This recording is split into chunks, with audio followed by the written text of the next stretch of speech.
bukan soal korupsi, tetapi putusan Mahkamah Konstitusi yang sekarang jadi kontroversi, Mahfud. Yang MK memutuskan bahwa nasional dan daerah itu dipisahkan, terpisah. Lalu gelombang protes atau ketidaksetujuan dari partai politik, terutama di DPR. Dan Pak Mahfud kepada pers ketika ditanya hari-hari ini, Pak Mahfud mengatakan bahwa ini memang menimbulkan kerumitan tata hukum dan berpotensi masalah. Di mana rumit hukumnya, Pak? Dan potensi masalahnya di mana menurut Pak Mahfud? Baik, sebelum itu saya sampaikan dulu sikap kita bernegara di dalam menyikapi putusan MK. Putusan MK itu mengikat dan langsung final and binding. Final and binding. Itu bunyi Undang-Undang Dasar ya, bersifat final. Oleh sebab itu putusan itu tidak boleh tidak, harus dilaksanakan. Itu sama saja juga ketika dulu saya ikut Pilpres gitu, apapun masalahnya MK sudah memutus Pilpres harus berjalan, kan gitu kan? Yeah. Tidak peduli ada apa yang kata orang cacat konstitusi, haram konstitusi, itu menjadi wacana dan menjadi catatan ilmu dan sejarah. Tapi harus diterima bahwa Pilpres itu sah, sudah berjalan, kan gitu kan? Yeah. Titik. Sama dengan ini. Putusan MK ini menurut saya ya harus diterima meskipun menimbulkan kerumitan hukum baru. Begini, ya ada dua hal. Satu, kalau putusan MK itu menyatakan sejak tahun 2029 dipisah pemilu nasional dan pemilu lokal, di mana untuk pemilu lokalnya itu kepala daerah dan DPRD dipilih 2 tahun atau 2,5 tahun sesudah pemilu nasional, itu pada tahun 2029 akan menimbulkan problem. Yeah. Bupati dan gubernur dan wali kota di seluruh Indonesia itu akan terjadi kekosongan yang dipilih berdasar konstitusi. Yeah. Oleh sebab itu, terus mau diapakan nih kalau kosong? Oke, untuk bupati gubernur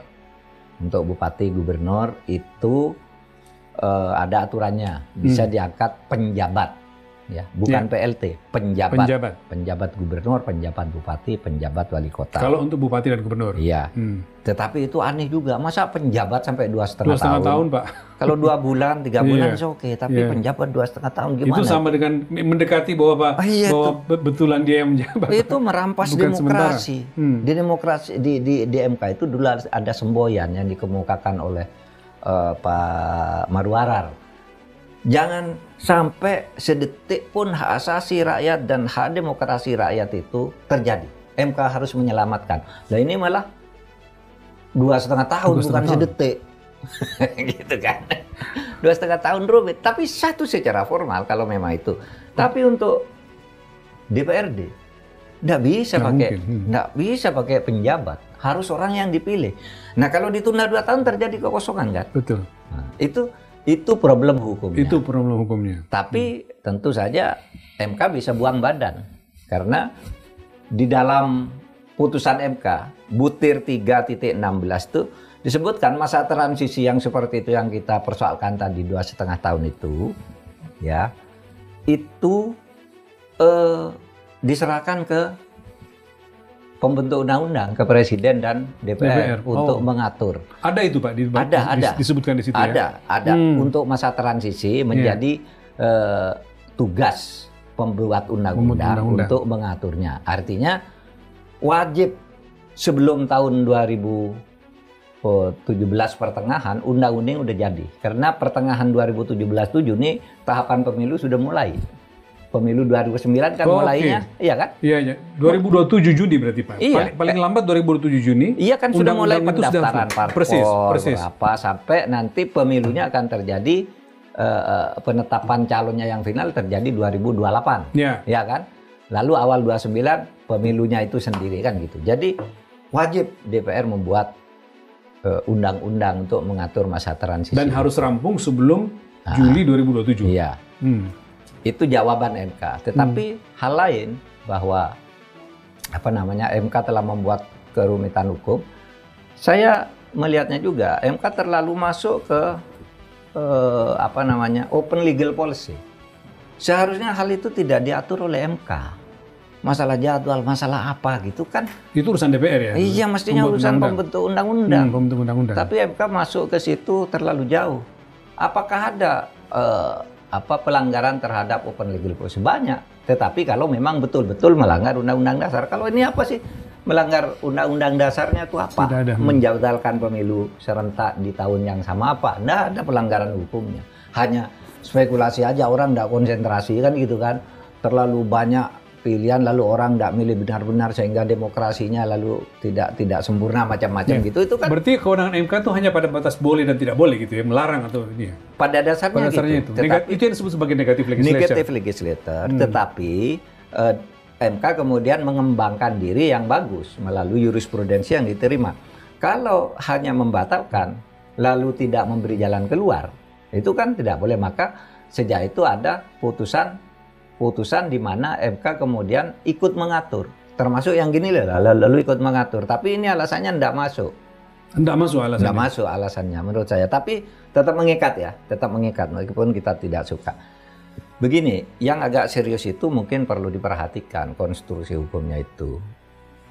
Masalah jadwal pemilu kada ini, sudah 4 kali diuji ke Mahkamah Konstitusi dan Mahkamah Konstitusi sudah punya sikap yang sebenarnya udah oke, tapi MK yang terakhir ini ada agak kurang konsisten dan membuka kotak Pandora untuk terjadinya sesuatu keributan. Maksudnya nanti. Apa? Kotak Pandora itu apa? Kita mulai dari pada tahun 2004 ketika MK dipimpin Pak Jimli itu sudah ada putusan yang dipakai secara terus-menerus dan bagus.